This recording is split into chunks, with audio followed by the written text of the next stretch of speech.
Seja incrivelmente bem-vindo aqui, dia 8 de fevereiro, sábado, 13º dia de jejum. Um dia de muita clareza, muita presença. Sintoma físico, eu não tive nenhum diferente, a minha vida continua normal. Mas a clareza e a presença mudaram muito. Eu vejo que eu estou falando com mais calma, com menos impulso de realização, estou mais tranquila e isso traz o maior aprendizado, o maior resultado. E ontem eu passei o dia todo num evento corporativo e como estar presente 100% faz toda a diferença no evento. Que a gente aprende a todo momento com o outro, a todo momento. Quando a gente acha que sabe tudo, a gente não sabe nada. E ontem eu senti que eu aproveitei muito o que me chegou. Porque conforme ia falando, eu ia validando, olhando para dentro. E tem tudo a ver com a passagem bíblica que eu tirei, que é de Ezequiel 22, que mostra uma cidade toda corrompida e que as pessoas ignoravam que elas faziam os erros. E é isso que a gente faz, a maior parte do nosso tempo, a gente ignora aquilo que está tirando a gente do nosso caminho. A gente não faz distinção entre o que é sagrado e o que é comum. Se todo mundo faz. Muitas vezes eu escuto, mas você é muito certinha, para que você quer isso? Ninguém faz isso. Eu não estou preocupada com o que os outros fazem. Eu estou preocupada com o meu caminho. Se é certo, se não é certo, não é certo. E ponto. E nessa passagem de Ezequiel 22, ele traz essa importância da gente olhar para dentro e reconhecer. Igual eu fiz ontem no evento. Puxa, isso eu tô fazendo não tá correto. Nossa, você não fez isso ainda, Grazi? E anotando para já colocar em prática nos próximos dias. Para isso é importante a gente olhar para a vida como ela é. A maior parte do tempo a gente insiste no erro. Por quê? Porque tem uma mentalidade que está presa no comum. Lembra? Nós não queremos o comum, nós queremos o sagrado, o correto, a retidão. Então, como a gente pode olhar para dentro e ver os hábitos na vida da gente que são destrutivos? Eu vejo várias coisas que são importantes mudar na minha vida e anoto e vamos dia a dia, passo a passo, na luta diária para mudar os hábitos que estão nos destruindo. Então, pensa que todos nós podemos fazer diferente. O nosso maior desafio quando a gente olha para o autoconhecimento, eu estou falando do ponto do autoconhecimento, é a gente se perdoar. Porque, por exemplo, ontem eu falei, principalmente na palestra da Carol Pfeiffer que eu estava, ela é uma investidora anjo, e ela foi falando alguns pontos e eu vi o tanto que eu estava fazendo, olhando errado para o meu negócio, para aquilo. Como que eu olho? Com um olhar de realidade. A realidade é essa. Como nós vamos fazer para mudar? Como? Nos detalhes. E essa passagem também nos fala como, nos relacionamentos, como nós podemos criar laços de confiança e justiça. É muito importante a gente agir com verdade com os outros, mas principalmente nos dedicarmos. Sempre.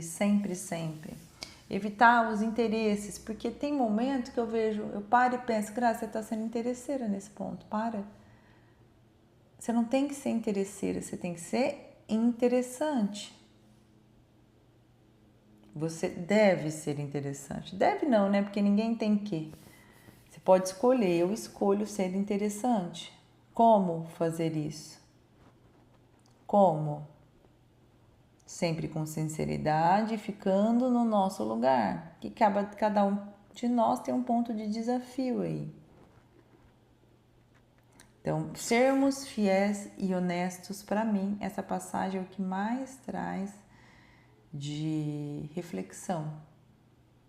E em relação ao nosso trabalho, como a gente tem que ser responsável por tudo, sempre a responsabilidade é nossa. Essa semana eu fui resolver um problema que aconteceu e aí estava falando com a diretora desse lugar e ela ficou se justificando e eu falei para ela, olha, eu não tenho justificativa, fomos nós. Eu falei não ter alinhado com você porque eu achei que você soubesse, que era o básico, já fazia 2 anos que eu contratava o mesmo serviço, aí trocou a diretora. Então, como eu não alinhava com a outra já tinha esse alinhamento, foi um desafio mesmo. Mas nós tivemos um problema? Tivemos. Como a gente soluciona? Da melhor forma possível. Não adianta você ficar falando, eu não posso. Sempre eu resolver para o cliente, resolver para aquela situação. Por que eu estou trazendo isso? Porque é agir com responsabilidade. Nós não temos culpa de nada que acontece. Ninguém erra por acaso. Essa diretora não errou ali por uma acaso, era a visão dela.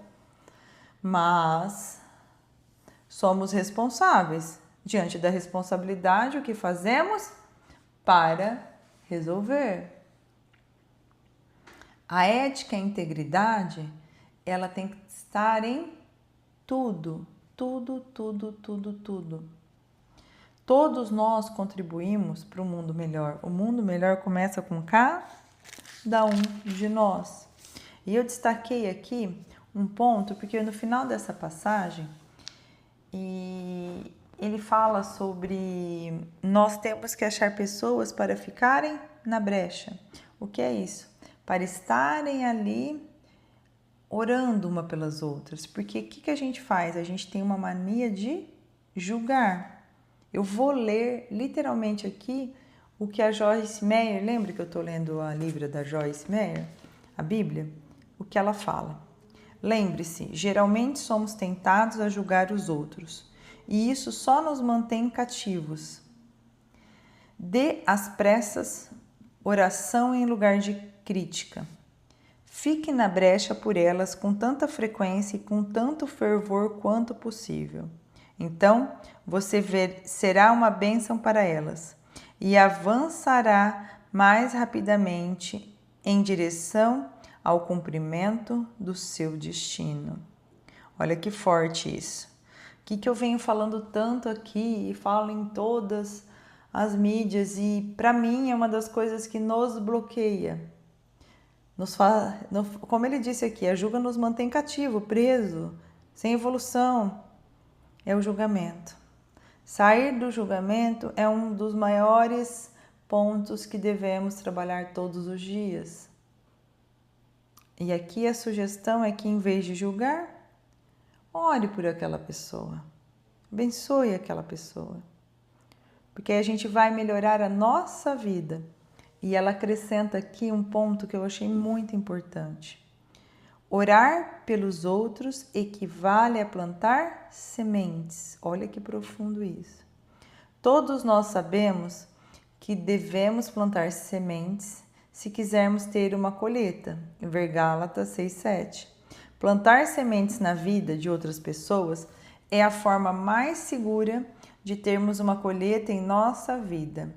Cada vez que oramos por alguém, estamos garantindo o nosso próprio sucesso. Olha que forte isso. Toda vez que a gente ora por alguém, a gente está garantindo o próprio sucesso. É fácil? Claro que não, gente. É um desafio, principalmente se a pessoa fez alguma coisa que não foi bom para você, alguma coisa que foi injusta. Eu sei, recentemente passei por uma situação, minha vontade era apertar o pescoço da pessoa. Vem essa coisa mesmo, gente, nós somos humanos, vai falar, eu não sou essa pessoa boazinha. Ninguém é. Uns com mais esse instinto de briga, outros com menos. E por mais que eu falasse, gente, olha, ele fez sem pensar, essa pessoa, nossa, ele está cometendo uma injustiça, mas vem isso. Ó a passagem de Gálatas 6:7. Não vos enganei, Deus não se deixe escarnecer, porque tudo que o homem semear, ele também vai ceifar. É a lei da semeadura, né? A lei da colheita. Tudo que a gente planta, colhe.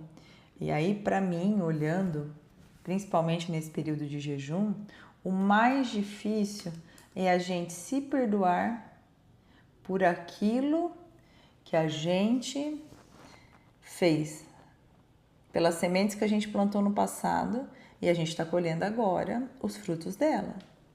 Aí você fala, nossa, mas por que eu fiz isso, gente? Já foi, já era. Eu acredito que esse seja um dos outros nossos maiores desafios.